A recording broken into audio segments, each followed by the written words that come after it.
आज हमारे साथ मौजूद हैं स्टूडियो में Satyendra Sharma ji, chief manager IT Punjab National Bank से। स्वागत है आपका सर डीडी मॉर्निंग शो में। नमस्कार। बहुत बहुत स्वागत है आपका डीडी मॉर्निंग शो में सर। तो अगर हम 2025 की बात करें तो आपको क्या लगता है कि भारत में साइबर क्राइम का पैटर्न जो है वो पहले से किस तरह से बदला है? चलिए, वर्ष 2025 में डिफरेंट टाइप्स के साइबर क्राइम दिखाई पड़े, जिसमें से मेन रूप से digital arrest scam, online investment scam, OTP fraud, matrimonial fraud और ये ऑनलाइन जॉब फ्रॉड, ये सारे प्रमुख रहे। इसके अलावा आर्टिफिशियल इंटेलिजेंस के माध्यम से भी साइबर फ्रॉड कमिट किए गए।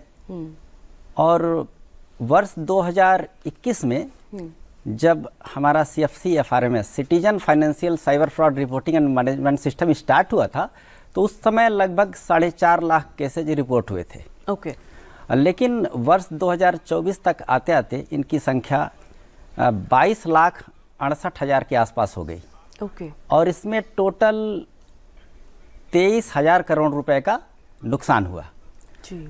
और अगर हम बात करें वर्ष 2025 की, तो जून 2025 तक टोटल इसकी साइबर इंसिडेंट की संख्या लगभग 35 लाख हो चुकी है। ओके। इसके अलावा जो हमारा लगभग 50% अमाउंट है साइबर फ्रॉड का, वो साउथ ईस्ट एशियन कंट्रीज से ऑपरेट हो रहा है। इसमें I4C एनालिसिस के हिसाब से 1,000 करोड़ रुपया पर मंथ का लॉस हो रहा है। ओके। सर, एक सवाल यहाँ पे ये भी है कि अगर हम डिजिटल इंडिया के तेजी से बढ़ने के साथ साथ साइबर सिक्योरिटी अब एक नेशनल प्रायोरिटी कैसे बन गई है? चूंकि डिजिटल ट्रांजैक्शन बढ़ रहा है और लोग डिजिटल रूप से अवेयर हो रहे हैं जी। आज की डेट में लगभग 86% घरों तक इंटरनेट की पकड़ है।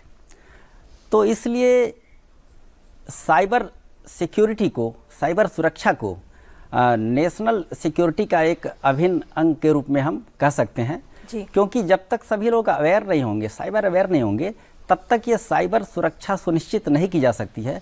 क्योंकि साइबर सिक्योरिटी सुनिश्चित करने के लिए पीपल, प्रोसेस एंड टेक्नोलॉजी, तीनों का गठजोड़ बहुत ज़रूरी है। अगर इनमें से एक में भी कोई कमी पाई गई या एक भी कमज़ोर पड़ गया, तो पूरी तरह से साइबर सिक्योरिटी को सुनिश्चित नहीं किया जा सकता है।